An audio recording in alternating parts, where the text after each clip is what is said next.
everyone, welcome back to my channel Gitanjali Story Time in Manipuri. Ngasigi warisidi Tamnaba Hydra paranormal, haunting, supernatural or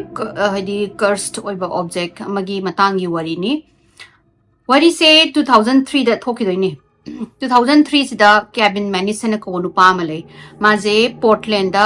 antique shop ma antique thainagi pochai adagi atopa mayam sindagi collection tawra kholaga adugumba yuan banu pamani magi pura khoi dukan se khoi in the heart of the city hai tare ne aduda lai ko ada maze cabin se khoi mayam gi yard sale adagi di antique sale adugumba da adum chalaga haidi karamda kamaina pochai magi thainagi gumba adugumba yuan ba khopagi yamna kodi thijale ada nongma moi dui ba khara chalaga laiba estate sale ama tawe haidi nupi se hanubi hai tare ne hanubi ma sigi ba chahi chamaga ahum punsi ba hanubi ma sibagi magi estate se magi mapo masai kari kra singje yon bagi tau basida cabin je chatle cabin chalaga moi pot singje moina slot haidi lot same ga number same ga loina yole yon mada masina particular pot ama pami number 29 gi koba plot ama sida tools khara adagi pochai khara aduga box ama legi mystery box aina ama mana ui adugi just adusu mystery box na khak I moina atopa kem ide adaman adugi poche pam sida moji bidding tongna basta hojiki lot 29 se cabin na phawre phawdagi harau maji poto pairaga paisa pi bajat pasida sai mathang pira kanda last hojiki box se puthoraga mana yeng basida moi hojiki yoliba moi imungi mi haitare ne moi mi singdana ha nang je Dibbuk box phangbra haibasida kanoji cabin se Dibbuk haraga mas angang oringa gi magi matamda haidi ningsang ede Jubiski kanosida mogi thajabada Dibbuk se khoigi malevolent spirit haitare ne haidi yam Phattaba spirit khoigi tamthiba adugumba spirit amagi maming neba ada masin hai thaina mama hoina nang lam hinganu ko lam heladi Dibbuk box khara Dibbuk la aga nang sajani kaina haiba khoi angawari ngaida angang da kihan bagi khoigi kanu haitare ne mogi folklore gumba adugumba gi type ta tawdagi cabin je intrigue oire ne hadi mana nang kanu nang sije kari Dibbuk box haiji Dibbuk box khai kawbro sije sine adang sagi nu yol nu pisna ya sije Dibbuk box kawbani khotpani aduga si kanambo hangdokpa yadabani ko hangdokanu sine ada cabin sina kadobe hangdokpa yadrinu sine ada nu segi yole kanu sina moina I don't know khoigi grandmother na sigi mamanakta changba sunga ya de pai bazu ya de aduga khoina Dibbuk hena palubaga matin ahumlak thu na haidi matin ahumlak sitle khole Dibbuk box manak se pai ya gano khongde aduduna mana yadabani na khoiju hangudre khotre aduduna hangba ya de na dung khangi haidi khalle khole na hai but cabin do di ma di hena interested oigre ba dumaina antique ki asaina hanubi mana adugumba kano poto hangdokpa ya de khotena ada ma poto leire khole magi card hapchale khole duga magi dukan sida shop to la aga magi dukan sida magi basement am lai mathagi dukan se yam kana chawbudi nate adu makha gi jana hena basement magi warehouse ki type da makha da lei da mana hujiki box se anamba mana pot anoba pot ko singje magi hujiki basement gi magi workshop hai tare ne workshop se thamaga aduda kanu tawraga khogi price nung kari krak yengjela khotlaga price nung napaga amuk magi dukan se da yondoi neba ada adu maina mana poraga khogi kitang maninglom da magi warehouse se sumaina chauna leiduni ko leiraga khogi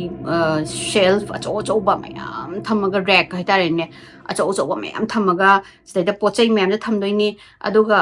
saina hek kano sigi khogi magi makhagi godown ji kumdra ko stairs ji kumthara agana table ama leirani telephone ama leirani aduga adagi kitang thaitho ga changhar kanda maningda magi workshop magi kaitare ni dukan dugi poke pochai sepna balai ada maje pura da thamaga masi amna thikna curious already sigi pot se am hangdok ning bagi mangonda curiosity malak badagi mana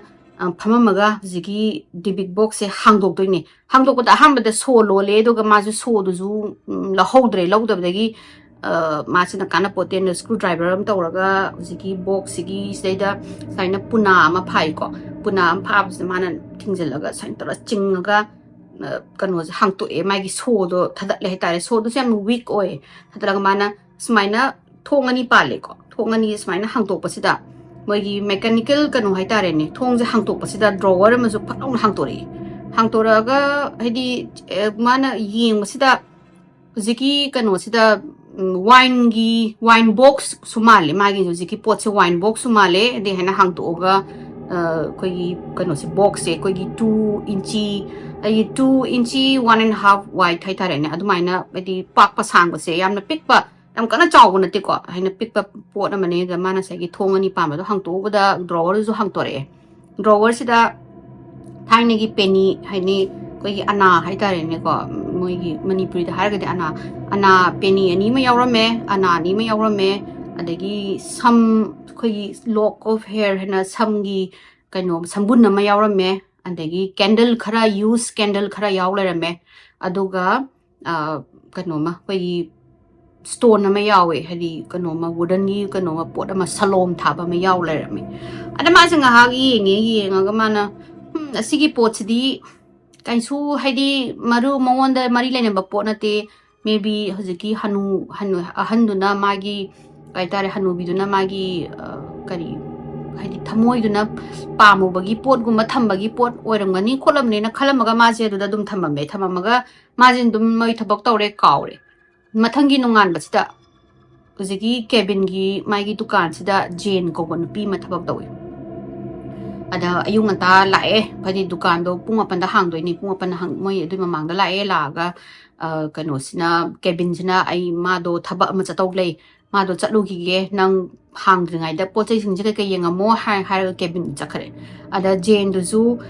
ꯗꯨꯀꯥꯟꯗꯣ ꯍꯥꯡꯗ꯭ꯔꯤꯉꯩꯗ ꯃꯥꯅ ꯃꯈꯥꯗ ꯒꯣꯗꯥꯎꯟꯗ ꯆꯪꯉꯒ ꯄꯣꯠ ꯆꯩ ꯈꯔ ꯂꯧꯗꯧ ꯂꯩꯕ ꯑꯗ ꯃꯥꯅ ꯗꯨꯀꯥꯟꯗꯣ ꯂꯣꯛ ꯇꯧꯔꯦ ꯂꯣꯛ ꯇꯧꯔꯒ ꯀꯨꯝꯊꯔꯛꯑꯦ ꯑꯗꯨꯒ ꯍꯧꯖꯤꯛꯀꯤ ꯃꯣꯏꯒꯤ ꯒꯣꯗꯥꯎꯟꯁꯤꯒꯤ ꯀꯨꯝꯊꯕꯒꯤ ꯃꯈꯥꯒꯤꯗ ꯕꯦꯁꯃꯦꯟꯁꯦ ꯀꯨꯝꯊꯕꯁꯦ ꯃꯦꯇꯜꯒꯤ ꯒ꯭ꯔꯤꯜ ꯑꯃ ꯄꯥꯜꯂꯦ ꯍꯥꯏꯗꯤ ꯃꯣꯏ ꯅꯨꯡꯗꯥꯡꯗ ꯍꯨꯔꯥꯟ ꯆꯤꯊꯤ ꯆꯪꯗꯅꯕ ꯂꯣꯛ ꯇꯧꯕꯒꯤ ꯈꯣꯠꯄꯒꯤ ꯑꯃ ꯄꯥꯜꯂꯦ ꯑꯗꯨꯒꯤ ꯄꯥꯟꯕꯁꯦ ꯍꯥꯏꯗꯤ ꯑꯗꯨꯒꯤ ꯍꯧꯖꯤꯛꯀꯤ ꯃꯦꯇꯜꯒꯤ ꯀꯩꯅꯣꯁꯦ ꯒ꯭ꯔꯤꯜꯁꯦ ꯃꯄꯥꯟꯗꯒꯤ ꯈꯛ ꯍꯥꯏꯗꯤ ꯑꯥꯎꯠꯁꯥꯏꯗꯇꯒꯤ ꯈꯛ ꯂꯣꯟꯕ ꯌꯥꯏꯕ ꯍꯥꯏꯗꯤ ꯕꯦꯁꯃꯦꯟꯒꯤ ꯃꯅꯨꯡꯗꯒꯤ ꯂꯣꯟꯕꯗꯤ ꯌꯥꯗꯦꯀꯣ ꯍꯧꯖꯤꯛꯀꯤ ꯄꯣꯠꯁꯦ ꯑꯥꯎꯠꯁꯥꯏꯗꯇꯒꯤ ꯈꯛ ꯂꯣꯟꯕ ꯌꯥꯏ ꯑꯗꯨꯒ ꯀꯤꯁꯤꯅ ꯀꯦꯕꯤꯟꯗ ꯈꯛ ꯂꯩꯌꯦꯕ ꯑꯗ ꯃꯥꯁꯨ ꯆꯪꯉꯦ ꯊꯣꯡ ꯍꯥꯡꯇꯣꯛꯑꯒ ꯍꯧꯖꯤꯛꯀꯤ ꯍꯦꯛ ꯀꯩꯅꯣ ꯁ꯭ꯇꯦꯌꯔꯁꯤꯗ ꯀꯨꯝꯊꯕꯒ ꯃꯣꯏꯒꯤ ꯕꯦꯁꯃꯦꯟꯁꯤꯒꯤ ꯁꯦꯜꯐ ꯅꯨꯡ ꯄꯣꯠ ꯆꯩ ꯃꯌꯥꯝ ꯊꯝꯕ ꯋꯦꯌꯔ ꯍꯥꯎꯁ ꯍꯥꯏꯇꯥꯔꯦꯅꯦ ꯑꯗꯨꯃꯥꯏꯅ ꯃꯈꯥꯁꯤꯗ ꯂꯩꯗꯣꯏꯅꯦ ꯑꯗꯨꯒ ꯃꯩꯁꯤꯁꯨ ꯌꯥꯝ ꯀꯟꯅ ꯉꯥꯟꯕ ꯑꯣꯏꯗꯦ ꯃꯣꯏꯒꯤ ꯕꯦꯁꯃꯦꯟꯒꯤ ꯃꯩꯁꯦ ꯑꯩꯈꯣꯏꯒꯤ ꯂꯥꯏꯇꯤꯡꯁꯦ ꯌꯥꯝ ꯀꯟꯅ ꯐꯕꯗꯤ ꯑꯣꯏꯗꯦ ꯑꯗꯨꯒ ꯂꯥꯏꯠꯁꯤꯁꯨ ꯑꯩꯈꯣꯏꯒꯤ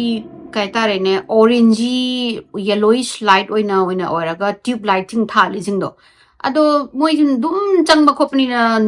ꯅꯨꯃꯤꯠꯇꯨ ꯍꯩꯗꯤ ꯃꯣꯏꯁꯨ ꯑꯗꯨꯝ ꯁꯦꯝ ꯊꯤꯡ ꯀꯩꯝ ꯈꯜꯂꯨꯗ꯭ꯔꯦ ꯑꯗꯨꯒ ꯖꯦꯟꯁꯤꯅ ꯀꯨꯝꯊꯔꯒ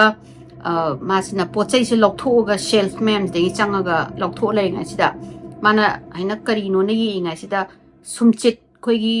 ꯋꯨꯗꯟꯒꯤ ꯃꯈꯣꯛ ꯄꯥꯟꯕ ꯍꯥꯏꯇꯥꯔꯦ ꯎꯒꯤ ꯃꯈꯣꯛ ꯄꯥꯟꯕ ꯁꯨꯝꯆꯤꯠ ꯑꯃ ꯍꯥꯏꯅ ꯀꯣꯇ꯭ꯔꯣꯛ ꯂꯥꯎꯅ ꯇꯥꯕ ꯃꯥꯁꯦ ꯇꯥꯏꯌꯦ ꯃꯥꯁꯦ ꯇꯥꯕꯁꯤꯗ ꯐꯠ ꯂꯥꯎꯅ ꯍꯥꯏꯗꯤ ꯄꯣꯠꯇꯨ ꯌꯦꯡꯉꯝꯃꯒ ꯇꯥꯕꯗ ꯃꯥꯁꯦ ꯈꯪꯉꯒ ꯖꯦꯟꯁꯤꯅ ꯀꯔꯤ ꯑꯣꯏꯔꯖꯥꯠꯅꯣꯅꯦꯅ ꯈꯜꯂꯒ ꯍꯧꯖꯤꯛꯀꯤ ꯃꯥꯅ ꯀꯩꯅꯣꯁꯤꯒꯤ ꯃꯐꯝꯁꯤꯗ ꯁꯨꯝꯆꯤꯠ ꯇꯥꯔꯛꯏꯁꯦ ꯁꯤꯗꯩꯁꯤꯗ ꯆꯪꯗꯣꯏꯅꯦꯕ ꯆꯪꯕꯁꯤꯗ ꯃꯥꯅ ꯆꯪꯉꯤꯉꯩꯁꯤꯗ ꯃꯉꯣꯟꯗ ꯐꯤꯂꯤꯡ ꯑꯃ ꯍꯥꯏꯗꯤ ꯀꯅꯥꯅꯣꯝꯅ ꯃꯉꯣꯟꯗ ꯃꯨꯟꯅ ꯌꯦꯡꯉꯦ ꯍꯥꯏꯕꯁꯤ ꯃꯉꯣꯟꯗ ꯐꯤꯂꯤꯡ ꯑꯃ ꯂꯥꯛꯑꯦ ꯍꯥꯏꯗꯤ somebody is watching her ꯑꯅ ꯑꯗꯩ ꯃꯥꯅ ꯀꯅꯥꯅꯣꯝꯃ ꯂꯥꯛꯑꯕ ꯖꯥꯠꯂ ꯁꯤ ꯃꯅꯨꯡꯗ ꯑꯩꯉꯣꯟꯗ ꯁꯨꯃꯥꯏꯅ ꯐꯤꯂꯤꯡ ꯐꯥꯎꯔꯤꯁꯦ ꯀꯩꯒꯤꯅꯣ ꯃꯥꯁꯤꯅ ꯑꯗꯨꯝ ꯆꯪꯕ ꯃꯐꯝꯅꯤ ꯃꯩ ꯃꯝꯒꯦꯔꯥ ꯃꯩ ꯃꯝꯃꯣꯏꯒꯦꯔꯥ ꯀꯦꯕꯤꯟ ꯂꯩꯒꯦꯔꯥ ꯂꯩꯔꯣꯏꯒꯦꯔꯥ ꯑꯗꯨꯝ ꯃꯥꯅ ꯊꯕꯛ ꯇꯧꯔꯛꯄꯁꯤꯗ ꯆꯪꯉꯒ ꯄꯣꯠ ꯆꯩ ꯂꯧꯊꯣꯛ ꯂꯧꯁꯤꯟ ꯇꯧꯔꯤꯕ ꯃꯐꯝꯅꯤ ꯁꯤꯗꯩꯗ ꯃꯥꯅ ꯀꯔꯤꯒꯤꯅꯣ ꯑꯩꯅ ꯉꯁꯤꯁꯤꯗ ꯑꯩꯉꯣꯟꯗ ꯃꯤ ꯑꯃꯅ ꯃꯣꯏꯒꯤ ꯁꯤꯒꯤ ꯃꯅꯨꯡꯁꯤꯗ ꯃꯤ ꯑꯃ ꯂꯩꯕ ꯍꯥꯏꯗꯤ ꯃꯥꯒ ꯀꯅꯥꯅꯣꯝꯃ ꯃꯈꯥꯁꯤꯗ ꯂꯩꯒꯦꯅ ꯃꯥꯁꯤ ꯈꯜꯂꯒ ꯀꯔꯤꯅꯣꯅꯦꯅ ꯁꯤꯒꯤ ꯃꯅꯥꯛꯁꯤꯗ ꯆꯪꯒꯦꯅ ꯇꯧꯕꯁꯤꯗ ꯐꯣꯟꯁꯦ ꯑꯃꯨꯛ ꯈꯣꯡꯉꯛꯑꯦ ꯑꯃꯨꯛ ꯇ꯭ꯔꯤꯡ ꯇ꯭ꯔꯤꯡ ꯃꯣꯏ ꯃꯈꯥꯒꯤ ꯐꯣꯟꯁꯦ ꯑꯃꯨꯛ ꯃꯣꯏꯒꯤ ꯃꯇꯝꯗꯨꯗ ꯂꯦꯟꯂꯥꯏꯟ ꯃꯣꯏ ꯃꯈꯥꯗ ꯂꯦꯟꯂꯥꯏꯟ ꯑꯃꯅ ꯍꯧꯖꯤꯛꯀꯤ ꯍꯦꯛ ꯁ꯭ꯇꯦꯌꯔꯁꯤꯗ ꯀꯨꯝꯊꯔꯛꯄꯒꯤ ꯇꯦꯕꯜ ꯑꯃ ꯂꯩꯕꯁꯤꯗ ꯐꯣꯟ ꯂꯩꯕꯗꯣ ꯑꯗꯨ ꯈꯣꯡꯉꯛꯄꯗꯒꯤ ꯃꯥꯁꯦ ꯐꯠ ꯂꯥꯎꯅ ꯊꯣꯛꯂꯛꯑꯒ ꯐꯣꯟꯁꯦ ꯄꯥꯏꯔꯀꯥꯟꯗ ꯃꯥꯏ ꯃꯃꯥꯟꯅꯕꯤ ꯑꯃ ꯑꯣꯏ ꯂꯩꯔꯝꯃꯦ ꯃꯥꯏ ꯃꯃꯥꯟꯅꯕꯤꯁꯤꯅ ꯃꯣꯏ ꯍꯧꯖꯤꯛꯀꯤ ꯁ꯭ꯇꯣꯔꯗꯨꯗ ꯂꯥꯛꯀꯦ ꯅꯨꯡꯊꯤꯟꯗ ꯄꯣꯠ ꯆꯩ ꯑꯅꯧ ꯑꯄꯦꯟ ꯌꯦꯡꯒꯦ ꯈꯣꯠꯀꯦꯅ ꯍꯥꯏꯅꯕꯒꯤ ꯋꯥꯔꯤ ꯁꯥꯟꯅꯔꯤꯉꯩꯁꯤꯗ ꯑꯃꯨꯛꯁꯨ ꯁꯨꯝꯆꯤꯠꯁꯦ ꯑꯃꯨꯛ ꯀꯣꯗ꯭ꯔꯣꯡ ꯂꯣꯡ ꯇꯥꯔꯛꯑꯦ ꯑꯃꯨꯛ ꯑꯗꯩ ꯃꯥꯅ ꯀꯔꯤꯅꯣ ꯉꯁꯥꯏ ꯁꯨꯝꯆꯤꯠꯁꯨ ꯑꯃꯨꯛ ꯇꯥꯏꯁꯤꯕꯣ ꯃꯥꯅ ꯃꯃꯥꯟꯅꯕꯤꯗꯨꯗ ꯅꯪ ꯐꯣꯟꯁꯦ ꯊꯝꯃꯣ ꯑꯩ ꯑꯃꯨꯛ ꯇꯧꯔꯛꯀꯦꯅ ꯍꯥꯏꯔ ꯃꯥꯁꯦ ꯐꯣꯟꯁꯦ ꯊꯝꯃꯒ ꯀꯩꯗꯧꯔ ꯑꯝꯇꯗꯤ ꯌꯦꯡꯉꯨꯒꯦ ꯑꯩꯁꯦ ꯉꯁꯥꯏ ꯃꯤ ꯑꯃ ꯍꯨꯔꯥꯟꯕꯒ ꯆꯤꯟꯊꯤꯕꯒ ꯆꯪꯉꯛꯑꯕꯖꯥꯠꯂꯥꯅ ꯃꯥꯁꯦ ꯈꯜꯂꯒ ꯍꯧꯖꯤꯛ ꯃꯅꯤꯡꯂꯣꯝꯖꯅꯤꯀꯣ ꯁꯨꯃꯥꯏꯅ ꯁꯤꯗ ꯇꯦꯕꯜ ꯍꯧꯖꯤꯛꯀꯤ ꯐꯣꯟ ꯂꯩꯕ ꯀꯨꯝꯊꯕ ꯁ꯭ꯇꯦꯌꯔꯒꯤꯁꯦ ꯇꯦꯕꯜꯁꯦ ꯂꯩꯔꯅꯤ ꯑꯗꯣ ꯈꯤꯇꯪ ꯁꯨꯃꯥꯏꯅ ꯊꯣꯛꯑꯀꯥꯟꯁꯤꯗꯅꯤꯀꯣ ꯃꯥꯅ ꯃꯅꯤꯡꯂꯣꯝꯗ ꯆꯪꯉꯀꯥꯟꯁꯤꯗ ꯁꯨꯝ ꯆꯠꯂꯒ ꯍꯧꯖꯤꯛꯀꯤ ꯇꯦꯕꯜꯁꯤꯒꯤ ꯃꯅꯥꯛꯁꯤꯗ ꯍꯧꯖꯤꯛꯀꯤ ꯁꯨꯝꯁꯦ ꯇꯥꯔꯛꯏꯁꯦ ꯁꯤꯒꯤ ꯃꯅꯥꯛꯁꯦ ꯆꯠꯄꯁꯤꯗ ꯈꯪꯍꯧꯗꯅ ꯃꯥꯏ ꯃꯅꯤꯡꯁꯤꯗ ꯀꯩꯅꯣꯃ ꯒ꯭ꯂꯥꯁ ꯑꯃꯒꯨꯝꯕ ꯐꯣꯛ ꯀꯥꯏꯔ ꯃꯈꯥꯗ ꯇꯥꯔꯛꯑꯦ ꯃꯥꯁꯦ ꯈꯪꯉꯒ ꯃꯅꯤꯡꯗ ꯑꯣꯟꯊꯣꯛꯑ ꯌꯦꯡꯕꯁꯤꯗ ꯇ꯭ꯌꯨꯕ ꯂꯥꯏꯠ ꯉꯁꯥꯏꯒꯤ ꯂꯩꯕ ꯇ꯭ꯌꯨꯕ ꯂꯥꯏꯠꯁꯤꯗꯩꯗꯒꯤ ꯄꯣꯛꯈꯥꯏꯔꯒ ꯇꯥꯔꯛꯑꯦꯅꯦ ꯑꯗꯒꯤ ꯃꯥꯁꯦ ꯃꯤꯍꯨꯟꯁꯦ ꯁꯨꯋꯥꯏ ꯂꯥꯎꯔꯒ ꯀꯩꯅꯣ ꯍꯧꯖꯤꯛꯀꯤꯗꯨꯗꯤꯅ ꯈꯜꯂꯒ ꯃꯥꯁꯦ ꯃꯈꯥ ꯇꯥꯅ ꯍꯧꯖꯤꯛꯀꯤ ꯀꯩꯅꯣ ꯃꯅꯥꯛꯇ ꯆꯪꯅꯤꯡꯗ꯭ꯔꯦ ꯃꯥꯅ ꯈꯜꯂꯤꯁꯦ ꯀꯅꯥꯅꯣ ꯑꯃ ꯂꯩꯔꯒ ꯀꯅꯥꯅꯣ ꯑꯃꯅ ꯍꯥꯏꯗꯤ ꯀꯩꯅꯣꯁꯦ ꯊꯨꯒꯥꯏꯔꯛꯑꯦ ꯃꯤꯡꯖꯦꯟꯁꯦ ꯊꯨꯒꯥꯏꯔꯛꯑꯦꯅ ꯃꯥꯁꯦ ꯈꯜꯂ ꯃꯃꯥꯏꯁꯦ ꯂꯩꯊꯣꯔꯒ ꯄꯔ ꯍꯜꯂꯦ ꯍꯥꯏꯗꯤ ꯑꯩ ꯉꯁꯥꯏꯒꯤ ꯁꯨꯝꯁꯦ ꯇꯥꯕꯗꯣ ꯑꯩ ꯌꯦꯡꯖꯔꯔꯣꯏꯅ ꯊꯣꯛꯂꯛꯄꯁꯤꯗ ꯃꯥꯒꯤ ꯍꯦꯛ ꯃꯃꯥꯡꯁꯤꯗ ꯆꯧꯀ꯭ꯔꯤ ꯑꯃ ꯄꯥꯏꯊꯣꯔꯛꯑꯦ ꯃꯣꯏ ꯍꯧꯖꯤꯛꯀꯤ ꯁꯦꯜꯐꯇꯒꯤ ꯄꯥꯏꯊꯣꯔꯛꯑꯒ ꯃꯥꯒꯤ ꯃꯃꯥꯡꯁꯤꯗ ꯆꯥꯎꯅ ꯇꯥꯔꯦ ꯇꯥꯕꯗꯒꯤ ꯃꯥꯁꯦ ꯃꯃꯤꯠ ꯃꯅꯥꯒ ꯆꯞ ꯌꯨꯡꯉꯦꯗꯤ ꯀꯔꯤꯅꯣ ꯇꯧꯔꯤꯁꯤꯕꯣ ꯀꯅꯥꯅꯣ ꯑꯃꯅ ꯃꯅꯨꯡꯗ ꯀꯨꯝꯊꯔꯛꯑꯦ ꯀꯅꯥꯅꯣ ꯑꯃ ꯂꯩꯔꯦ ꯑꯗ ꯃꯥꯅ ꯀꯅꯥꯅꯣ ꯂꯥꯛꯏꯁꯤꯕꯣ ꯑꯩ ꯗꯨꯀꯥꯟꯗꯨꯁꯨ ꯊꯣꯡ ꯂꯣꯜꯂꯝꯃꯦ ꯑꯩꯅ ꯆꯪꯉꯛꯄꯗꯁꯨ ꯍꯥꯏꯗꯤ ꯊꯣꯡꯗꯣ ꯂꯣꯜꯂꯒꯗꯤ ꯀꯅꯥꯝꯐꯥꯎ ꯂꯩꯐꯝ ꯊꯣꯛꯇꯦ ꯀꯅꯥꯅꯣ ꯃꯥꯁꯦ ꯄꯥꯈꯠꯇꯅ ꯍꯧꯖꯤꯛꯀꯤ ꯆꯧꯀ꯭ꯔꯤꯁꯦ ꯀꯥꯜꯂꯒ ꯃꯥꯁꯦ ꯆꯦꯜꯂꯛꯑꯦ ꯃꯥꯅ ꯉꯁꯥꯏꯒꯤ ꯁ꯭ꯇꯦꯌꯔꯁꯤꯗ ꯀꯥꯈꯠꯂꯒꯦꯅ ꯆꯦꯜꯂꯛꯄꯁꯤꯗꯩꯗ ꯃꯅꯤꯡꯁꯤꯗꯒꯤ ꯇ꯭ꯌꯨꯕ ꯂꯥꯏꯠꯁꯦ ꯐꯣꯞ ꯍꯥꯏꯅ ꯀꯥꯏꯕꯁꯦ ꯍꯧꯔꯛꯑꯦꯕ ꯆꯦꯟꯈꯠꯂꯒ ꯉꯁꯥꯏꯒꯤ ꯃꯦꯇꯜꯒꯤ ꯕꯥꯔ ꯃꯣꯏꯒꯤ ꯊꯣꯡꯗꯣ ꯍꯥꯡꯒꯦ ꯇꯧꯕꯁꯦ ꯂꯣꯛ ꯇꯧ ꯂꯩꯔꯝꯃꯤꯅꯦ ꯃꯥꯁꯤꯗ ꯀꯅꯥꯅ ꯂꯣꯛ ꯇꯧꯔꯤꯅꯣ ꯑꯩꯅ ꯍꯧꯖꯤꯛ ꯂꯥꯛꯄꯗ ꯂꯣꯛ ꯇꯧꯗꯦ ꯀꯦꯕꯤꯟꯁꯨ ꯂꯩꯇꯦ ꯀꯅꯥ ꯂꯣꯛ ꯇꯧꯔꯤꯅꯣ ꯃꯥꯁꯤꯁꯨ ꯀꯩꯅꯣꯗꯣ ꯄꯥꯏꯔꯒ ꯍꯧꯖꯤꯛꯀꯤ ꯒ꯭ꯔꯤꯜꯗꯣ ꯄꯥꯏꯔꯒ ꯂꯣꯛꯇꯣ ꯄꯥꯏꯔꯒ ꯃꯦꯇꯜ ꯕꯥꯔꯗꯣ ꯄꯥꯏꯔꯒ ꯃꯥꯁꯦ ꯂꯥꯎꯔꯦꯕ ꯂꯥꯎꯕꯁꯤꯗꯩꯗ ꯃꯥꯒꯤ ꯃꯅꯤꯡꯁꯤꯗꯒꯤ ꯁꯨꯝ ꯅꯥꯀꯟꯒꯤ ꯃꯅꯤꯡꯂꯣꯝꯗꯒꯤ ꯅꯥꯀꯟꯗꯒꯤ ꯄꯣꯞ ꯍꯥꯏꯅ ꯍꯧꯖꯤꯛꯀꯤ ꯃꯥꯒꯤ ꯀꯩꯅꯣꯁꯤꯡꯗꯣ ꯇ꯭ꯌꯨꯕ ꯂꯥꯏꯠꯁꯤꯡꯗꯣ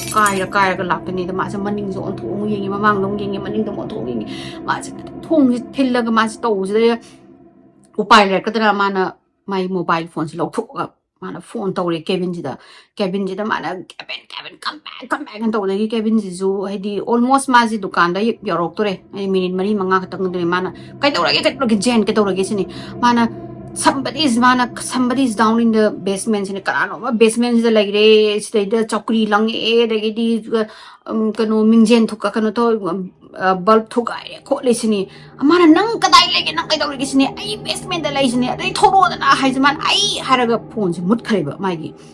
adai kevin jina magi dukan sida huran ma changabra kana gari se thore mana gari se khamaga ꯃꯥꯒꯤ ꯊꯣꯡꯒꯤ ꯀꯤꯁꯦ ꯍꯥꯡꯇꯣꯛ ꯃꯥꯁꯦ ꯊꯣꯡꯗꯣ ꯂꯣꯛ ꯇꯧ ꯂꯩꯕꯗꯒꯤ ꯃꯥꯒꯤ ꯀꯤꯁꯤꯅ ꯍꯥꯡꯇꯣꯛ ꯃꯥꯁꯦ ꯆꯦꯟꯁꯤꯜꯂꯒ ꯃꯥꯒꯤ ꯀꯩꯅꯣ ꯗꯨꯀꯥꯟꯁꯤꯗ ꯆꯦꯟꯁꯤꯟꯕꯁꯤꯗ ꯗꯨꯀꯥꯟꯁꯤꯗꯤ ꯀꯔꯤꯝꯐꯥꯎ ꯇꯧꯔꯝꯗ꯭ꯔꯦ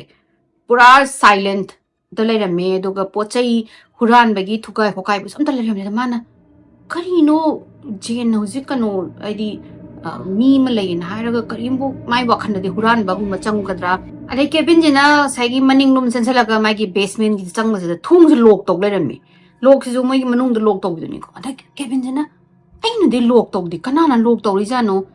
ꯖꯦꯟꯁꯤꯅ ꯂꯣꯛ ꯇꯧꯔꯤꯖꯥꯠꯂꯥ ꯅꯠꯇ꯭ꯔꯒ ꯖꯦꯟꯅꯗꯤ ꯁꯣꯗꯤ ꯂꯩꯇꯦ ꯁꯣꯗꯤ ꯑꯩꯉꯣꯟꯗ ꯈꯛꯇ ꯂꯩꯅꯤ ꯀꯅꯥꯅ ꯂꯣꯛ ꯇꯧꯔꯤꯅꯣꯅ ꯃꯥꯅ ꯖꯦꯟ ꯇꯧꯔꯒ ꯀꯧꯕꯁꯤꯗ ꯖꯦꯟꯁꯦ ꯀꯩꯝ ꯈꯨꯝꯃꯛꯇꯕꯗꯒꯤ ꯃꯥꯅ ꯀꯗꯥꯏꯗꯕꯨ ꯆꯠꯈ꯭ꯔꯕꯅꯣ ꯀꯩꯗꯧꯔꯕꯅꯣ ꯃꯥꯅ ꯇꯧꯔꯤꯁꯤꯕꯣꯅ ꯍꯧꯖꯤꯛꯀꯤ ꯃꯥꯅ ꯕꯦꯁꯃꯦꯟꯒꯤ ꯃꯦꯇꯜꯒꯤ ꯗꯣꯔꯁꯦ ꯍꯥꯡꯇꯣꯛꯑꯒ ꯃꯥꯅ ꯃꯈꯥꯗ ꯀꯨꯝꯊꯔꯀꯥꯟꯗ ꯖꯦꯟꯁꯦ ꯁꯨꯃꯥꯏꯅ ꯐꯝꯃꯒ ꯄꯨꯔꯥ ꯁꯣꯛꯇ ꯐꯝꯃꯒ ꯂꯩꯔꯝꯃꯤ ꯃꯣꯏ ꯍꯧꯖꯤꯛꯀꯤ ꯇꯦꯂꯤꯐꯣꯟ ꯃꯅꯥꯛꯀꯤ ꯇꯦꯕꯜꯁꯤꯗ ꯑꯗꯒꯤ ꯀꯩꯅꯣꯁꯤꯅ ꯀꯦꯕꯤꯟꯁꯤꯅ ꯖꯦꯟ ꯀꯩꯗꯧꯔꯒꯦ ꯁꯤꯅꯤ ꯃꯥꯁꯦ ꯀꯩꯝ ꯈꯨꯝꯗꯕꯤꯗ ꯇꯨꯃꯤꯟꯅ ꯑꯩꯅ ꯐꯝꯃꯒ ꯃꯃꯤꯠꯇꯣ ꯑꯩꯈꯣꯏ ꯀꯩꯅꯣꯝꯗ ꯁꯣꯛꯇ ꯂꯩꯕꯒꯤ ꯀꯩ ꯍꯥꯏꯇꯥꯔꯦꯅꯦ ꯃꯥꯁꯦ ꯄꯨꯔꯥ ꯇ꯭ꯔꯦꯟꯁ ꯑꯝꯗ ꯂꯩꯈꯔꯦ ꯑꯗꯨꯒ ꯃꯥꯅ ꯌꯦꯡꯕꯁꯤꯗ ꯍꯦꯛꯇ ꯑꯩꯈꯣꯏꯒꯤ ꯐꯔꯅꯤꯆꯔ ꯄꯣꯠ ꯆꯩ ꯃꯌꯥꯝ ꯀꯩꯅꯣ ꯆꯧꯀ꯭ꯔꯤ ꯑꯗꯒꯤ ꯄꯣꯠ ꯆꯩ ꯈꯣꯠꯄ ꯃꯌꯥꯝ ꯃꯈꯥꯗ ꯂꯣꯏꯅ ꯇꯥꯔꯒ ꯂꯩꯔꯝꯃꯦ ꯑꯗꯒꯤ ꯀꯩꯅꯣ ꯇ꯭ꯌꯨꯕ ꯂꯥꯏꯠꯀꯤ ꯒ꯭ꯂꯥꯁꯦꯁ ꯃꯌꯥꯝ ꯄꯣꯛꯈꯥꯏꯔ ꯃꯈꯥꯗ ꯇꯥꯔꯒ ꯂꯩꯔꯝꯕꯁꯤꯗ ꯀꯦꯕꯤꯟꯁꯤꯗꯤ ꯄꯥꯈꯠꯇꯅ ꯃꯥꯒꯤ ꯇꯣꯔꯆ ꯂꯥꯏꯠꯇꯣ ꯄꯥꯏꯔꯒ ꯃꯥꯅ ꯀꯣꯏꯌꯦꯡ ꯌꯦꯡꯕꯁꯤꯗ ꯀꯅꯥꯃꯨꯛ ꯂꯩꯔꯝꯗ꯭ꯔꯦ ꯃꯈꯥꯗꯨꯗꯗꯤ ꯕꯦꯁꯃꯦꯟꯗꯣ ꯀꯅꯥꯃꯨꯛ ꯂꯩꯔꯝꯗ꯭ꯔꯦ ꯃꯥꯅ ꯖꯦꯟ ꯀꯩꯗꯧꯔꯒꯦ ꯍꯥꯏꯌꯨ ꯅꯪ ꯁꯦꯡꯅ ꯑꯩꯉꯣꯟꯗ ꯀꯩꯗꯧꯔꯒꯦ ꯍꯥꯏꯌꯨ ꯁꯤꯅꯤ ꯃꯥꯅ ꯄ꯭ꯂꯤꯖ ꯇꯦꯜ ꯃꯤ ꯋꯥꯠ ꯏꯁ ꯔꯣꯡ ꯁꯤꯅꯤ ꯑꯗꯨꯒ ꯖꯦꯟꯁꯤꯅ ꯑꯥꯏ ꯗꯣꯟ ꯅꯣ ꯁꯤꯅꯤ ꯃꯥꯅ I don't know what happened. I don't know. I kaino khangde I kamaina explain tawdoino I khangdre sini. But kanagumbamna karigumbamna sigi chokri mayam furniture mayam je langthore thugai ba kokai ba tawe khole I khangdre sini kamaina. Ara Kevin je nang hakhale mana. Kana bosu laite. Mana ngas engonda phone tawraga mi makha lai kana bosu laite. Magi sibu mana tawraga engonda haisinari da na made adu khangare ba Kevin je. Adu mana Jane nangna tawira sini. Adagi Jane je mami pao yang aga FU Kevin na mada sauraga hai mana you don't believe me haraga I quit harmaga mana I thabak to e harmaga numitagi ma thabak to maga kaimbo haidna makha kaimbo wangang dana Jane chakraka amuhana la roiba adai Kevin wakhandana mana jigi nupi kano dana Jane na tawribo oira male khole ne mane dum khallaga dum leire aduga after mari gidugi numini subasida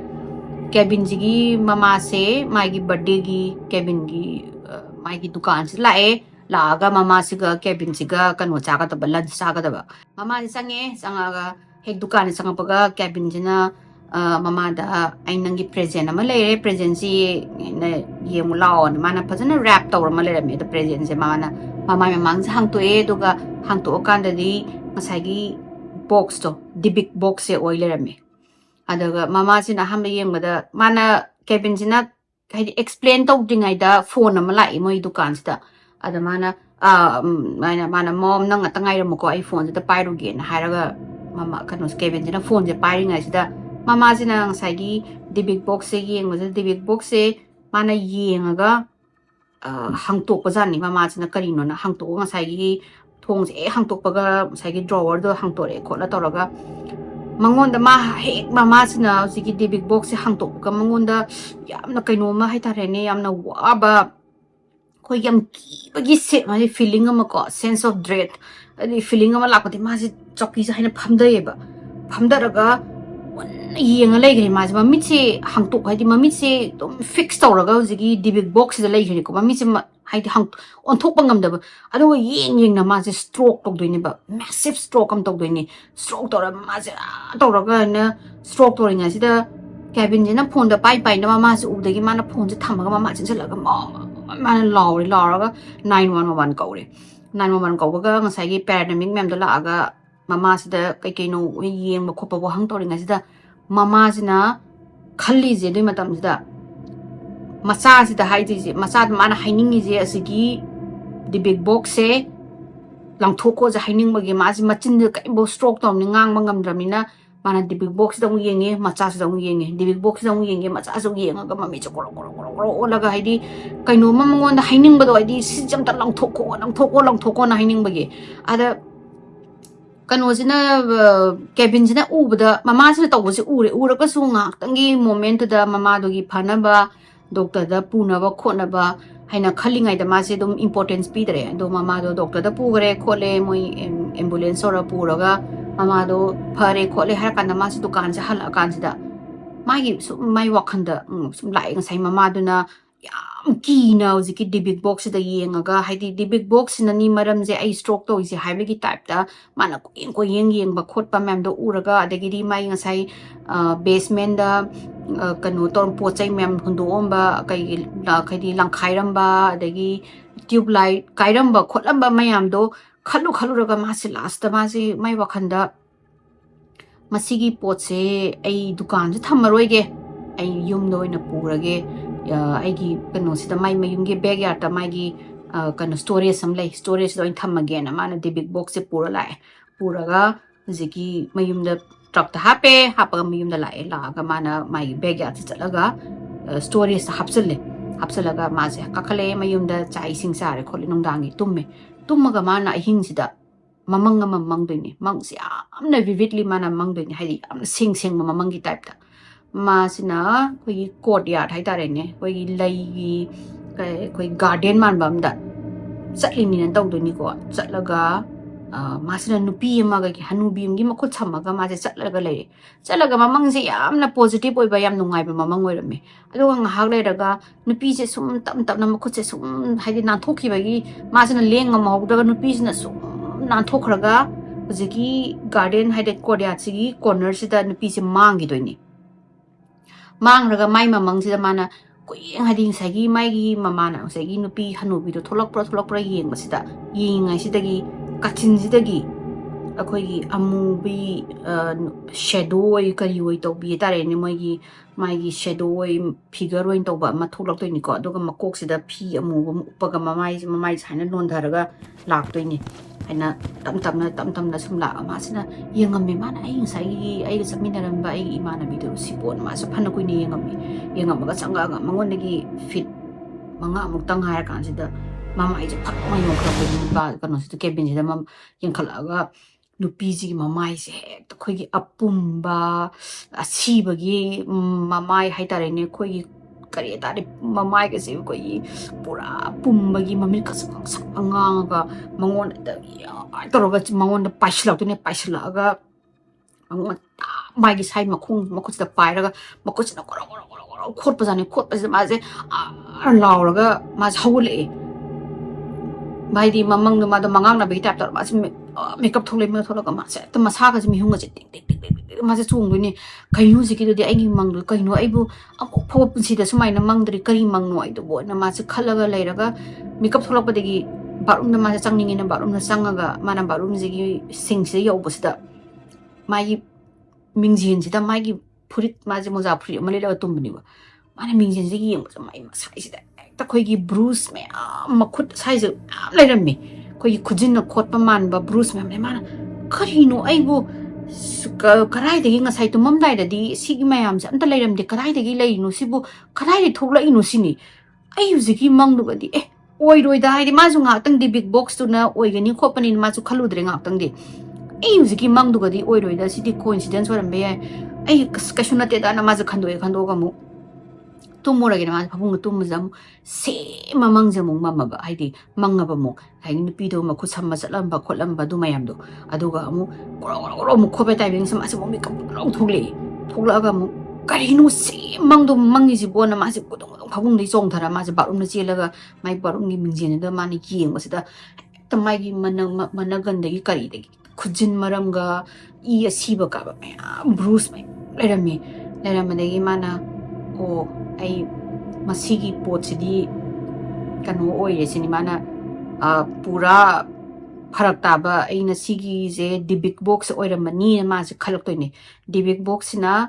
मागी मयुम हाइदि नोंमोदा तौबा थक्दोक नते हाइदि जिकी मागी haunting दो मागी कर्स ओइबदो manifest तौरकपजे bodily harm तौबा manifest हाइदि हक्चांग दा सोकपा याबा अदुमाइना तमनरबनिना अदु ओइरमनीना मासे खलगा माजना फारे आइजे हयेंग दुकान दा योंथोगे ना माना पोटसे मा हिंग तुमदरे नोंगालगा माना चलगा होजिकी स्टोरेज दगी Dibbuk box लौथोगा मागी दुकान सिदा पोरगा माना सेल तौबै थम्बसिदा ngahak di khudakta ngahak leraga matai manao malaga leikhare होजिकी Dibbuk box से leibidagi mazu ngahak haraure de phare ai zu दुकान सिदगी चखरे फरे थोइबा थौदो मयाम सेना अदुगा नुमित नि लेरगा माजना दुकान सिदा थबक तो मादी दुकान सिदा पोचै के योनबा खोपगी टैगिंग तौबगी ते पोचै योनबा खोपै येंगा सिदा मी मा लाकपगी टाइप दा मा थोइ थोंग चंगकपगी पेस कनो कस्टमर लाकपगी कांसी मचा मा थोंग दा पानबगी खिंगकपदा माना हिदि कस्टमर लाबोनि न चंगा येंग कान सिदा लेरमद्रगा Dibbuk box से मागी हुजिगी दुकान गी कनो सिदा पैसा पिबमगी सिदा लेरममी खिल्ला थम्ममे मांगसदा अदगी कनुसना केबिनजना ngaktan khal karinu sibo kadu koi thamam janduga ade mathakna note ama nappaga lerami note sida irami se masigi pot se yamna phattaba potni asida dark energy laien haraga iraga thamami de kebin jadu parubadagi mangonda thokpa thaudok dune adagi mama da thokpane adagi jane da thokki thaudok ma se ani do adi पानरगा माजी ज्ञान तारे दी मसीगी box से haunted ओय cursed ओय ना तो माना दुकान दगी योन माने मई माजी योन ग्रगे हाइना माना चंगगा ईबेदा हापे हुजिकी Dibbuk box सिनी माना माई एक्सप्लेनेशन तौरे सीता आइने तौई आई एम्प्लॉई नुपी जेनस माइन तौई कोले दो दा तौई नने Irga हापे hapa kansida college ki satra ani asisina moina eBay si yengwasida lei doini Sam kawbamga Brian kawbamga na Sam ga Brian ga je ngasai gi eBay da changaga uziki kano se Dibbuk box gi matang da paraga mapu gi cabin haitare ne mapu jina ibu khopa se uba se da moi jamna fascinating oire ba haidi kamaina ghost adagi Tamnaba haije khoi ju yamna khangningi khotli moi ji ju yamna dugumba yamna khangning ba dugumba mi moiba adagi moi ni sina interested oire na moina khudak ta leire leibidagi cabin ji haraure cabin ji na khudak ta ship to gore parcel wari package thagre tharaga hapta ani leraga Samga aziki Samga kanu Brian jigi mayum jida yaudoine numitse Brian jidi class alubagi thengna lae aziki Dibbuk box na lakman numitse aduga Samga Brian jisu adugumba kai tare nyamna kai kari skeptic oiba mi adugumba thajadaba mi ni ado moi dang saigi eBay da yawbudu da check out tawji khosi kaina dum nungai bagi nga haki ne moina leiru disu ada lakon numitse Brian di magi college sakibagi laktri ada Sam jina package lae pusalaga moina maiki sakhum nu thame sakhum jang do hang to e adi package se hang to e do musai gi box de hang to ti ada Sam jana yengi nga sida Brian chale Brian jana changap sida khoi gi mapan khoi gi kai tar urine gi smell kana mi yum manung ji mani changap sida mana kari gi no yum jida sumaina urine gi smell kana mi ji bona urine gi smell sa ta je sum changi gi henjala aga chakhum ji gi mapa si yorok pase urine manam je kana nam noi ne ba ada Brian jina Sam nang manam je nam thi base number sini ada Sam dan ai nam de na sini ada mana box pa re but lai khole kai na nga phagi toromaga Sam jana hai je sigi box siga ai phabung ai ka am da tumaga mana butam nei hai je ai experience tong ning mana sire khole kai na do mana ngange ado for 2 weeks nothing happened kai book 2 weeks hai di hapta ni bo moi lu kai am tawdre kai am tawdraga moina mana sigi matang hojiki kai ta Dibbuk box sigi matang da idoine na Sam juna blog amaga hange moigi college ki campus ki blog ama hange ada mana dum i hapta ni sure kem tawde khote na ada moi nonga party tawraga Dibbuk box da is akhoi gi yu ga haijandana thak tawraga mamana bamna thong sigi thong je hang tokpa sida jiki mekan moigi makhai gi draw ga je hang toraga penny sing adegi di ngase gi salom thaba statue man bam leram ba khotpa sam ha pa khop am je yeng moi mam je sam ga ju ka mi usitaba gi type ta tawe tawraga nungdang sigi moyam je loina han gi bagi timing sida Sam ga Brian gi no lai moigi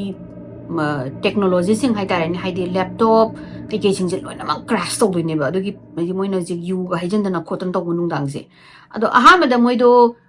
kano ne na kari duziki Dibbuk box ga di kai mo relate torom de aha ma da loina ma crash to moi laptop sing de crash to raga moi kano se recover book to bo yaro do ni ko hard drive si bo adagi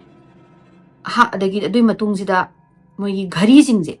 loina lep ki doi ghari sing je amata yaro doi ni no matter moina ghari je battery senbra semu bra kholu bra to bo je battery amta yaro doi ni ba jiki kano sina ghari je yadabagi kanna matai di matha sari ngai manung sida bulb se moi mem da leiba yum da thamba bulb sing je mathan da po man pokhai da kai doi ni moi jin adu ki matik kai ba bom hadi bulb se kai ba hen malaptana pura khoi ka normal lei doi ni box ba bulb sigi leiraga bulb se hapje asibok da bulb se zum kai ba hen malaptoi ni helapado moi je Dibbuk box sigi matang da ne na khaga khang ba horapado mana saigi Sam da na block da i basida hadi college da du maina na ha jing marakta sumaina bhutam nei kholi kano technology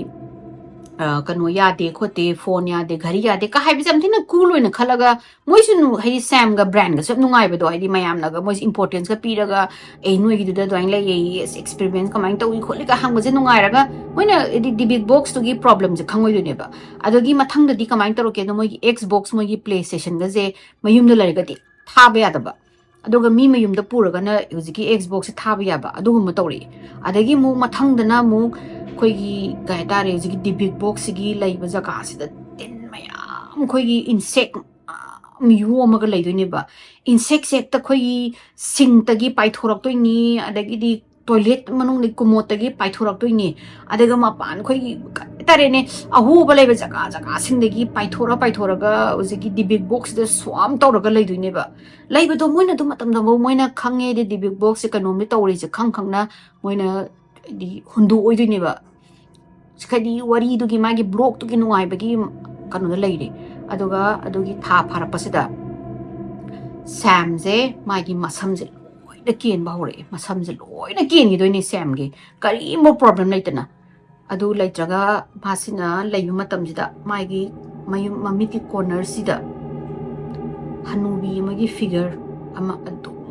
udoine nupi jina monda yenga leibse mana hajuki hanubi sigi figure se ubase henmalakana tumba bu yara roi ma tumba chaba gyan tara roi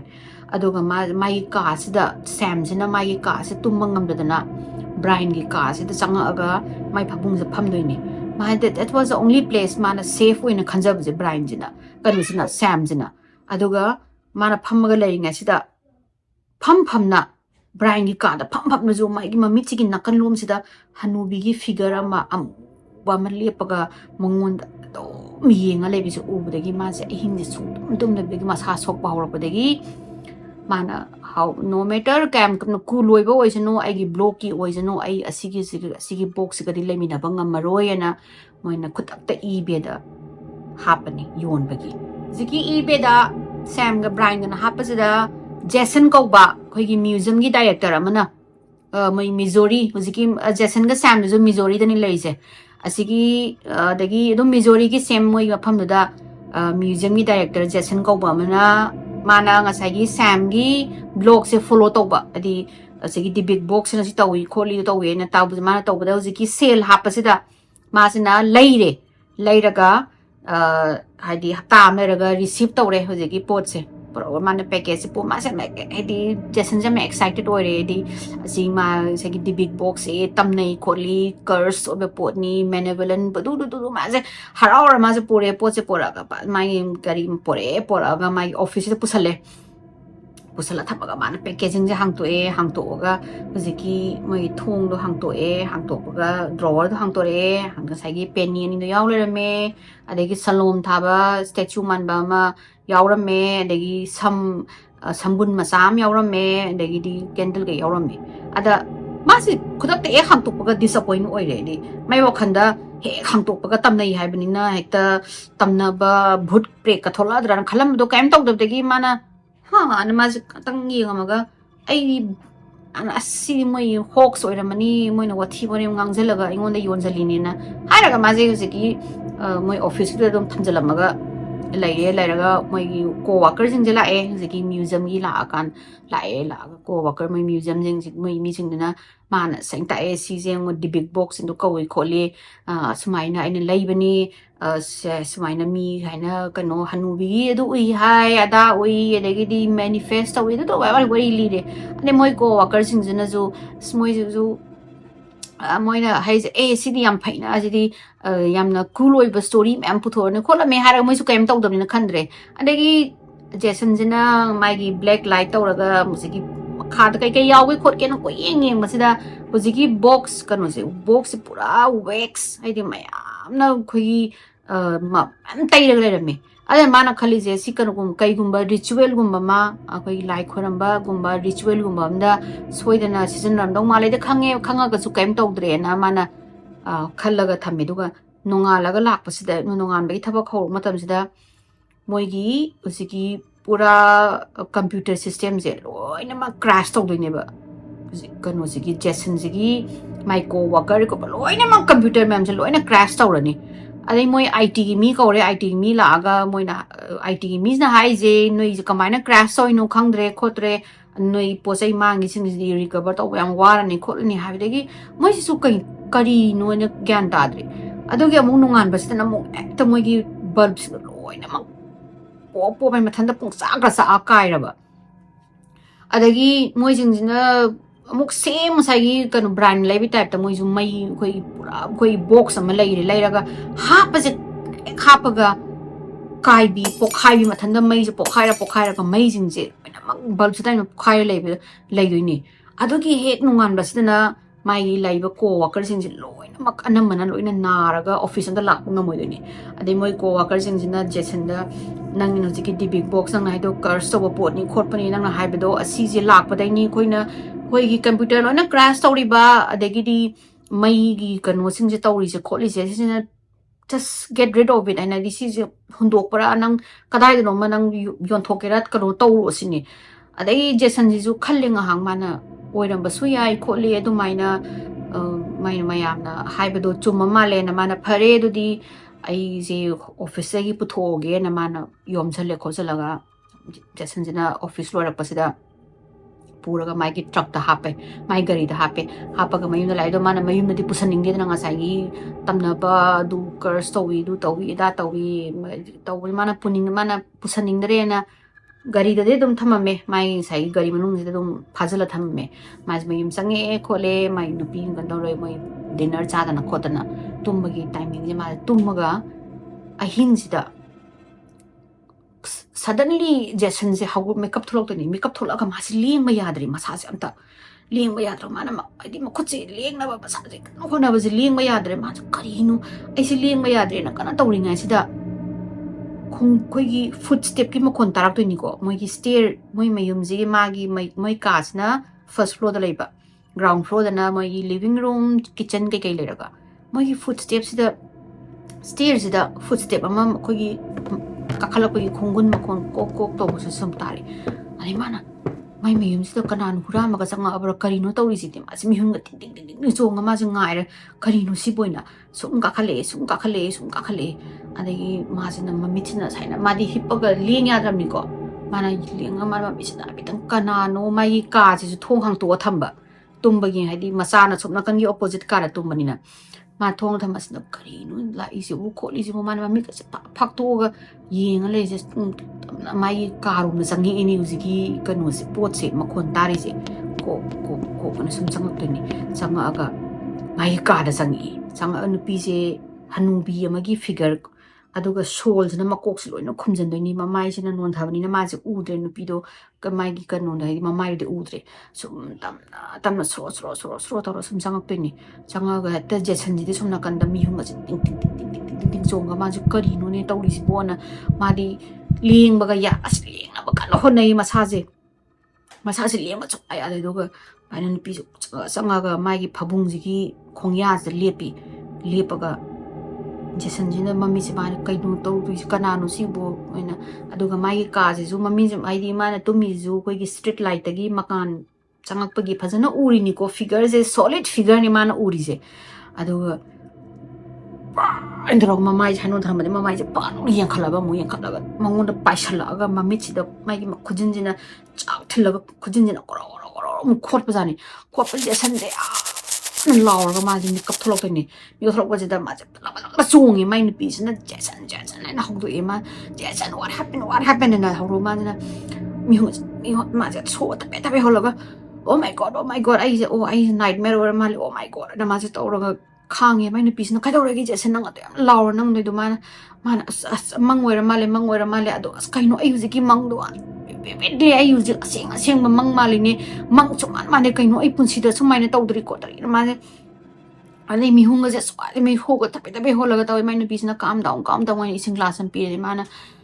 ꯀꯩꯁꯨ ꯅꯠꯇ꯭ꯔꯦ ꯑꯩ ꯍꯧꯖꯤꯛꯀꯤꯗꯣ ꯑꯩ ꯌꯥꯝ ꯊꯤꯅ ꯐꯠꯇꯕ ꯃꯪ ꯑꯣꯏꯔ ꯃꯥꯜꯂꯦ ꯈꯣꯠꯂꯅꯤꯅ ꯃꯥꯁꯦ ꯑꯜꯇꯤꯃꯦꯠꯂꯤ ꯃꯥꯁꯦ ꯇꯨꯝꯕ ꯌꯥꯔꯗꯅ ꯅꯣꯡꯉꯥꯜꯂꯝꯗꯥꯏꯐꯥꯎ ꯃꯥꯁꯦ ꯊꯔꯣ ꯃꯔꯣ ꯂꯩꯔꯝꯕꯗꯣ ꯉꯥꯛꯇꯪꯗꯤ ꯇꯨꯝꯊꯈꯔꯦ ꯅꯣꯡꯉꯥꯜꯂꯀꯥꯟꯗ ꯃꯥꯅ ꯕꯥꯠꯔꯨꯝꯁꯤꯗ ꯕ꯭ꯔꯁ ꯇꯧꯕ ꯆꯪꯕꯁꯤꯗ ꯃꯥꯅ ꯊꯣꯡ ꯍꯥꯡꯗꯣꯛꯄꯁꯦ ꯃꯃꯤꯠꯁꯤꯗ ꯃꯥꯏ ꯃꯃꯤꯠꯁꯦ ꯉꯥꯡꯉꯒ ꯁꯥꯏꯁꯦ ꯑꯩꯈꯣꯏꯒꯤ ꯃꯃꯤꯠꯀꯤ ꯃꯤꯈꯥ ꯃꯊꯛꯁꯦ ꯑꯩꯈꯣꯏꯒꯤ ꯉꯁꯪ ꯑꯩꯈꯣꯏꯒꯤ ꯈꯨꯖꯤꯟꯅ ꯈꯣꯠꯄ ꯃꯥꯟꯕꯒꯤ ꯂꯥꯏꯟꯒ ꯂꯩꯔꯒ ꯃꯥꯅ ꯀꯔꯤꯅꯣꯅꯦꯅ ꯃꯤꯡꯁꯤꯅ ꯌꯦꯡꯉꯥꯏꯁꯦ ꯃꯥꯏ ꯅꯨꯄꯤꯁꯨ ꯊꯣꯛꯂꯛꯑꯦ ꯃꯥꯏ ꯅꯨꯄꯤꯁꯤꯅ ꯎꯕꯁꯤꯗ ꯖꯦꯁꯟ ꯅꯪꯒꯤ ꯅꯃꯤꯠꯇꯣ ꯀꯩꯗꯧꯔꯒꯦ ꯁꯤꯅꯤ ꯃꯥꯅ ꯑꯩ ꯃꯤꯠꯇꯨ ꯑꯩꯅ ꯈꯪꯗꯦ ꯀꯩꯗꯧꯔꯕꯅꯣ ꯑꯩ ꯃꯤꯠꯁꯦ ꯀꯩꯅꯣꯁꯦ ꯍꯥꯏꯗꯤ ꯃꯥꯏ ꯑꯉꯧꯕ ꯑꯩꯈꯣꯏꯒꯤ ꯃꯤꯠ ꯑꯃꯨꯕꯒꯤ ꯂꯩꯔ ꯑꯉꯧꯕꯁꯤꯗ ꯂꯣꯏꯅ ꯏꯅꯦ ꯉꯥꯡꯉꯒ ꯃꯈꯨꯠ ꯁꯥꯏꯁꯤꯅ ꯑꯩꯈꯣꯏꯒꯤ ꯈꯣꯠꯄꯒꯤ ꯃꯌꯥꯝ ꯂꯩꯔꯝꯃꯦ ꯃꯥꯁꯤ ꯆꯤꯡꯅ ꯑꯗꯨꯝ ꯅꯨꯡꯉꯥꯏꯇ ꯊꯕꯛꯇ ꯆꯠꯂꯦ ꯃꯥꯁꯦ ꯀꯔꯤꯅꯣ ꯃꯥꯏ ꯉꯔꯥꯡ ꯃꯃꯪꯗꯨꯒ ꯃꯤꯕꯤ ꯃꯥꯏ ꯑꯇꯣꯞꯄ ꯑꯦꯂꯔꯖꯤꯒꯨꯝꯕ ꯇꯧꯕꯒꯤꯗꯨꯗ ꯃꯃꯪꯗꯨꯗ ꯑꯦꯂꯔꯖꯤ ꯇꯧꯕꯗꯣ ꯐꯥꯎꯔꯤꯕ꯭ꯔꯥ ꯈꯣꯠꯂꯤꯕ꯭ꯔꯥ ꯍꯥꯏꯅ ꯃꯥꯁꯦ ꯈꯜꯂꯒꯁꯨ ꯃꯥ ꯊꯕꯛꯇꯣ ꯑꯗꯨꯝ ꯆꯠꯈ꯭ꯔꯦ ꯊꯕꯛ ꯆꯠꯂꯒ ꯅꯨꯃꯤꯠꯁꯦ ꯅꯣꯡꯉꯥꯜꯂꯒ ꯍꯜꯂꯛꯑꯒ ꯁꯨꯝ ꯃꯥꯒꯤ ꯉꯁꯥꯏꯒꯤ ꯗꯤꯕꯤꯛ ꯕꯣꯛꯁꯁꯤꯗꯤ ꯑꯗꯨꯝ ꯒꯥꯔꯤꯗ ꯍꯥꯞꯄꯝꯃꯦ ꯆꯪꯉꯒ ꯃꯥꯅ ꯃꯌꯨꯝ ꯌꯧꯔꯦ ꯆꯥꯛ ꯏꯁꯤꯡ ꯆꯥꯔꯒ ꯇꯤꯚꯤ ꯀꯥꯗ ꯐꯝꯃꯒ ꯃꯆꯥꯒ TV ꯌꯦꯡꯉꯩꯁꯤꯗ macazina dad kanano si nang maning de lepije sini adegi Jason ji mamai onthoga kaino ai maning de lepije ji haraga ma maming japano ontho yeng masida ngasai magi mamang lakpa nupi hanubi do adugi figure do mai maning je lepaga mongon hain toroga yeng leremeba adu masina oh law sida mangari nupuji ki figure se manga kan sanupasina nang ubra ji ki sanupasina nang ji ki figure nang ji ki ubra sini sanupasina ya kanano baba ji ki do bosini adai mana macha ji par pamme pamaga mai nupi se mana kaure kumdaro na kum kadeki mai nupi se no kai dawra ge sini yum ji nga si leiba yara roi kumdaro nang ai gari chapa yara roi ma nga sagi Dibbuk box se ma gyan tare ba hai nga sai moi haina mana bori paru ba mayam hanubi gi figure adu mayam do ma ji connect to ba ngame hai Dibbuk box ne je adai mai no pi mana kaura ga mana kumdaro na tawraga mana nangi gari sa si ai gari tong tong ba yara roi to mai no pi ju sai no pa da na serious oi ba law khong u do ma okay na haraga mai gari do pure mana sa so do pure adu mai no pi ji gari se thawre do gan mana explain tawre sumai tawi Dibbuk box na ai na laibani ibe dagi hani previous owner ani na si hai ru tawi na ma lo amli adagi ai gi mangda sumai na mit ko lam no ngala kan ni ana si tang sangang mit ngasangang ni ko taw dagi mai nu pi zu ki re masa zu ki re di mayum da haning baje dagi mana phare ai adudi huji khoi je ka imbu upai leitre aduduna yum da chatlaga ai uji gari je uji Dibbuk box yauri ba car se moi lapna 20 miles muk thauraga mai moigi storage khaidi moigi rental storage samale adada ai thamurage kaino se ai hundo ubada khangdaba amna mina khuluraga moida amuksu asigi koigi shrap toba potse koi curse toba potse moida mu changa mu moida problem thokani dodana ai asigi matangda phajana khangdri phogba haidi karino asigi potse karino karamaina dispose of yagi je khangdri bawbuda ai mai storage da la na mayum ji gi la ma thamage na mo ji decide tore halaga mana mai nupi na ma se doctor ga noi aina sigi box se thamdri box noi yum na changa kanon haira me do ga mana gari je thawra ga lap na 20 miles mo moi degi lap na thawra ga ji gi storage box da thamaga halaga mana e halapa ga mai nupi ga ma sa da su kaure ne halo oi ji box leitre na ale heng mayum da ge yobaga ma se tum da bida internet ta changa ga ibe da ojigi ahambagi moigi kanosi magi sengba map kanosi mapuje mana track down tawraga ahamba je cabin je sigi number je mana phangaga mana nungdang da cabin je phone tawre phone da paire cabin jina pairaga mana nang sigi Dibbuk box se haina tawraga ina leire khole sumaina tawdana ai de yumda situ ui nupi ma hanubi gi adugi mana wari da mana liraga nang amta help to biyo sikar mana dispose of ningi aina saida dam haidi dumpster amda haidi trash bin amda aina hundong ningde sikari gumba mi amana khangdaba amana khuluraga puraga di moida su problem thokani moida khangdabanina adudana nangta chatlaga hojiki help to bro kholo na daina Jason jina request to degi cabin jisu yare hoi ai nongalaga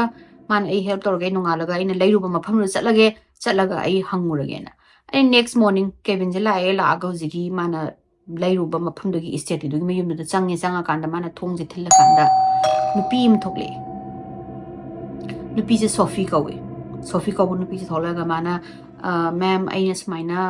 matam kharai mamangda lot 29 dagi ena leibada khopada Dibbuk box na mi yawi khole adugi box to sumaina adugi matang da kitang khangningmani harakanda Sophie je react tawreba oh my god ena nang adu hangto urabra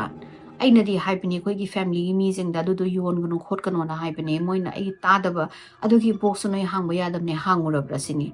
moina hanguraga sisi problem je thoe khole na mana ai dana te ai makha da mathang da leiba moi ani mara su swine thoe khole asi kamai tau do no ni la kan sa office na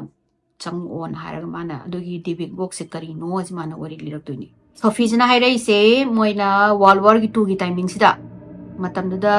moi se Poland da lerame Poland ga hojiki have kano Sophie jizu aduga sai bot ama yoliba hanubi ma sigibudu moise holocaust ki survivor ne ada moi do US chelaga legibane ada moi hojiki matam Poland da leri matam sida koi World War II timing haitare ne adugi matam da koi gi Holy Spirit sanaba asiba jinga contact tongna ba khop yam thina koi gi lai sanaba haitare ne adugum do yam thina yamna race ama haidi yamna craze oiba yamna craze oba timing oirame oiramba sida Sophie ne aduga uzik ma kanona cabin na nupi hanubi ma sige na pot lai rubase sise habla ka we habla siga moi mama haidare ni moi cousin ni my cousin ni hai habla se Sophie gi aduga moi parents siga moi mama siga moi jingji huziki lai sana ba haidare ne moi Holy Spirit sana ba sigum se yamna just for fun naidi question hang ba khot ba je dugi just for fun moi sana ra me hai sana raga adum adi try tawado khopado nothing works out adano ma have las na leather gi ma kanom da koi gi leather sida alphabet mayam se lona mana stitch tawraga aduga moina no ma candle tawraga koi chain ama sumai na yalaga chain sina hairaga koi gi saida spirit libra khopra noi leraga di show taw kholu namin kai kawi kholi kainaga dugumba Tauraganda, Ziki, change in a pendulum, Yaudini Makata, Hira, Ziki, letters in the Kamakanda, letters in a Hybapoto, Adudo never Moina Sana, Moina Matamada Kam Mayam, Am Sana, Mimiam to Mam Tawena, Moses Sana Rubanida, no Madi, success way high. Success way when you miss the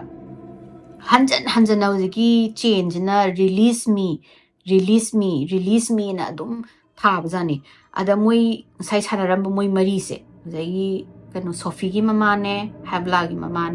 ne Sophie ni moi marise sanaba zani zigi kano se ada release me to bose moina Dibbuk hariba potse a season ni moi je thajayeba Dibbuk hai je ain hai je khoi yam Phattaba spirit amani benevolent oiba spirit amani a season na kari gumba release me haraga release tawdraga di Moisina Nuziki Nupi Marisida, Nupi Amada Quiding Masas Honbam, the Napaga Mana manifest or possessed of Wangam Moji Tazabadagi, Moina Hare, released Razi, Adubu released Auraga, Maze Uziki box, wine box Amada, Hapsalaga, Tamazi and Moina Domaina, Zigimana release me Toriba Poche, released Auraga, Uziki wine box, the Hapsalakans, the never won Dibbuk, Uziki box, never Dibbuk box and a course, is Juiski. Community da yamna kiba box amani duga Dibbuk haijina Jewish ki moigi culture da moigi religion da yamna kinaba thamoi agai kanoni benevolent spirit amani ada moino ziki release tawa thambadagi uziki wine box se nobody can open naina moina hainaraganda ziki box se nupi duna sagi havla duna puraga lakpa oilerame ada moina ai khoi kamai tongni khoi di hangure kholure huzik nupi spirit to release tawra male kamai tongni haida mana noina huzik rabai ama kauro rabai hadi moi kanu Jewish ki culture gi father haitare ne kanu haragan priest gumba haitare moina rabai ama kauro rabai se kauraga moina prayer tawraga ngambari ngasi phajan bangambari ngasi na tawre adagi Jason jina kanu jina Kevin jina Jason da hairi sini na adagi moina rabai ama kauraga Rabai jina laaga moina potsi pira kanda moina prayer no tawraga Dibbuk spirit se moina recall tawba ngammi hai tawgiba adi success oigi hai aduga moina seal tawraga mi kanam bo khangdaba underground mafam amada jigi Dibbuk box se haidi amuk hanna public ta mayam da thoga mana sigi kanu mayam da awana pi se chi mayam je tawdana ba ne moina seal tawraga mi kanam bo khangdaba mafam amada thamgare adugi seal hek moina prayer tawraga seal tawgiba matungdagi Jason zu andagi kanusu Kevin zu adugumba demonic presence curse oba pot adagi malevolent spirit ni tamnaba khotpase amata tawgidare adumaina tawi moigi se woi wari se adi mayam matang se wari losinjarage aigi wari se mayamna nungai biragadi like tawbiramu share tawbiramu subscribe tawbiramu adu mathangi wari dong thenarasi ko mayam bye